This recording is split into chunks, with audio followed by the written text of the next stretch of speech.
What is up, YouTube? It's Demazor here. Today I have a video for you doing the first part of my gaming series build. So this is going to be just the external build right now. Not going to be something super awesome like actually putting it in. Just going to be what I had time to do today. All I had time to do really today was just to externally assemble it, test it, go into BIOS, configure a little bit, and that's basically what I got to do. So right now, what in front of me, I have the just the aftermarket cooler for the CPU. So I have, I believe, I have all the parts that I used in my previous video that went over all my parts. But this is just an Cooler Master Hyper 212. And so there you have the heatsink and the fan itself. It's fairly large actually. Right there you see the thermal paste, and I also have extra Noctua thermal paste, but I ended up using both because I messed up one time, so I had to redo it. But pretty basic right there. So this is what you get in the parts. You get brackets, you get all that stuff. Most of it you're gonna need. And then that's the Noctua. It's a little bit larger, and I did find that it was a lot more difficult to squeeze out the thermal paste from the Noctua than the Cooler Master one. So just a side note, and it wasn't too easy. And here you have the little bracket you're going to put on the underside of your motherboard, and that's going to secure it down in place, and that is going to go right there onto the heatsink, and it's going to work pretty well. So here you have the heatsink itself. It's fairly large. I have to say, I had a very hard time getting it to fit with the RAM. It was one of the most challenging things of this build, getting the RAM to fit, especially with that almost the same width fan. It was pretty difficult, but I did manage it. One thing I recommend you guys is have a screwdriver with interchangeable screw heads so that you can easily get into all those screws, because there are quite a bit of different ones, and you're going to have a lot of screwing in to do, so you might want to get that or have a bunch of different screwdrivers.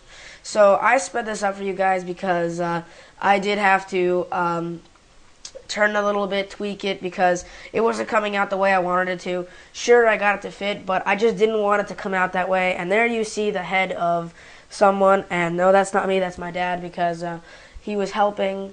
So that's my dad and me. We're both doing the build because he has a lot of experience and I don't have a lot of experience, so he helped out a little bit, and that's basically what happened here. You're going to see a lot more of me building it once I get everything and put it inside the case, but for here, this was more of the crucial parts, so we decided to have him assemble it mainly, and I would help in slight bits, but basically I was just filming it and getting the right angles and trying to capture it all so you guys could see.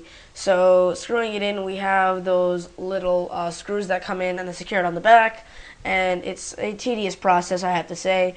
I did find that it was almost every time I tried it, and I think I had to unscrew it a couple times. This is fast forwarded, and on top of being fast forwarded, this is only one of the clips. I think at least 5 times I screwed it in, and it was not even, it was not flush. It was like sitting sideways, and I just didn't want that to happen, because if that was in a case and that just fell apart, that would not be good. So I had to perfect it so that it worked well. But that's basically what we're going for as far as the bolts holding it down. So the next part is going to come up in a couple of seconds.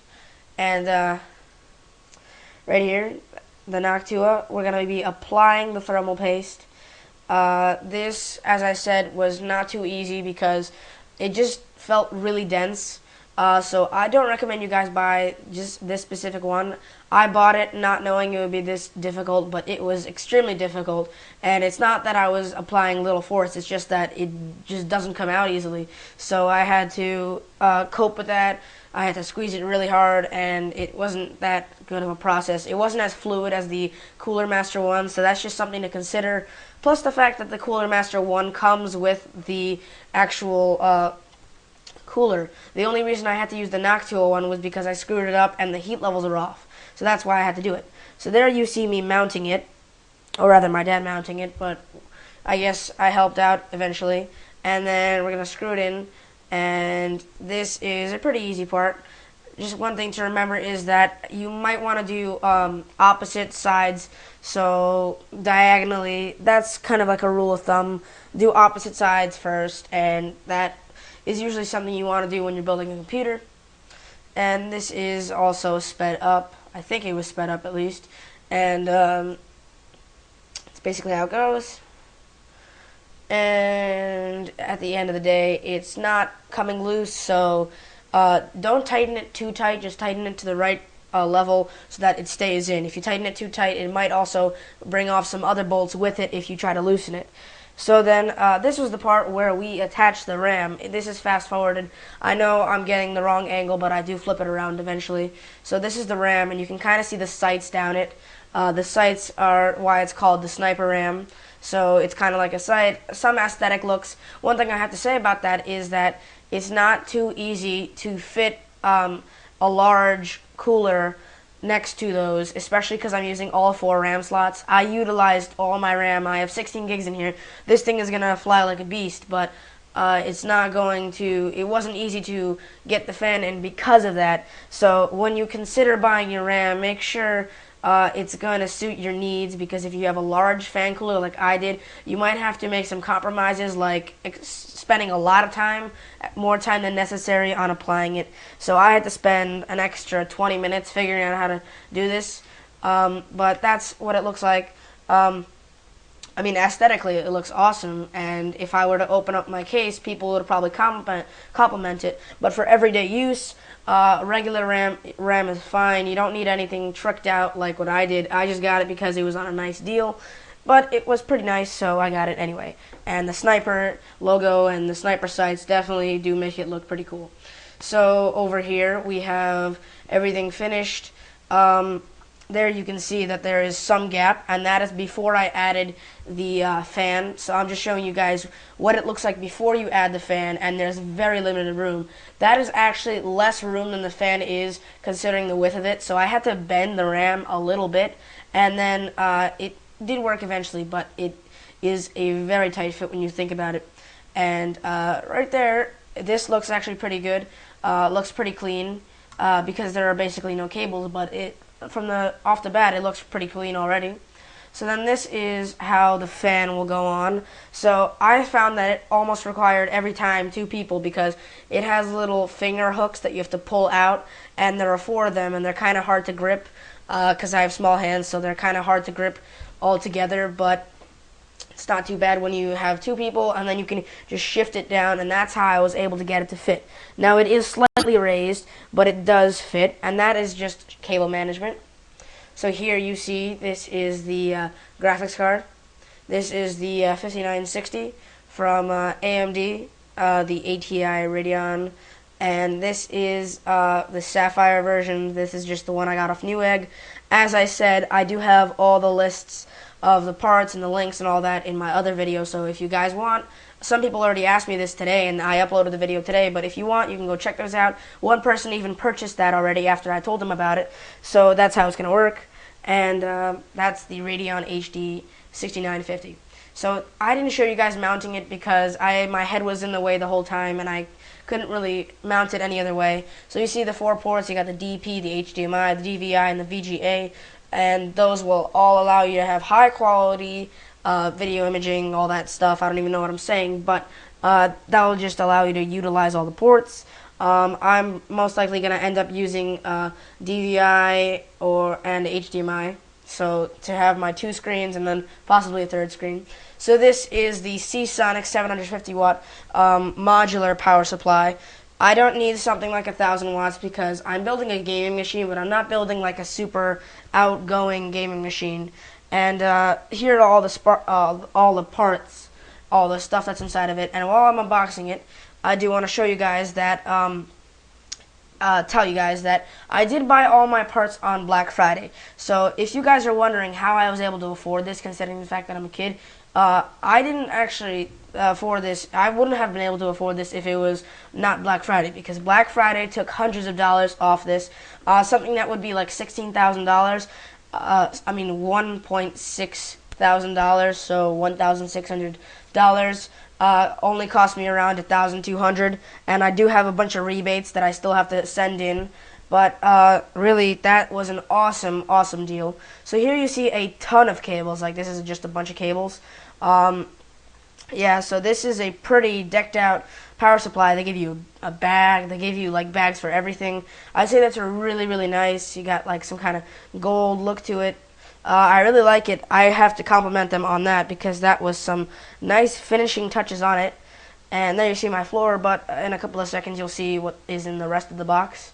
So there you have just a pamphlet. Want to read that? I think that was one of my rebates that I had over there, so I'll have to send that in later. And then you have this really nice bag that they give you. So they really go all out with this thing. That's the cable to plug into your wall outlet, but they go all out. They give you carrying bags. They make it all professional. I love the look of this. It's black and gold, so it looks awesome. The power supply itself, not too large, and as far as power supplies goes, once you take it out of the bag and all that, it's just a pretty normal power supply. Once again, it is modular, and it will only turn on the fans if it detects that the temperature requires it to. So that's a nice feature about this. So that's the important notice that you guys might want to read if you purchase this. More cables in the back. And that's basically it for the power supply. I'm going to be showing you it later in the video. So that's basically it. You got the plugs, on-off switch, and then Seasonic logo.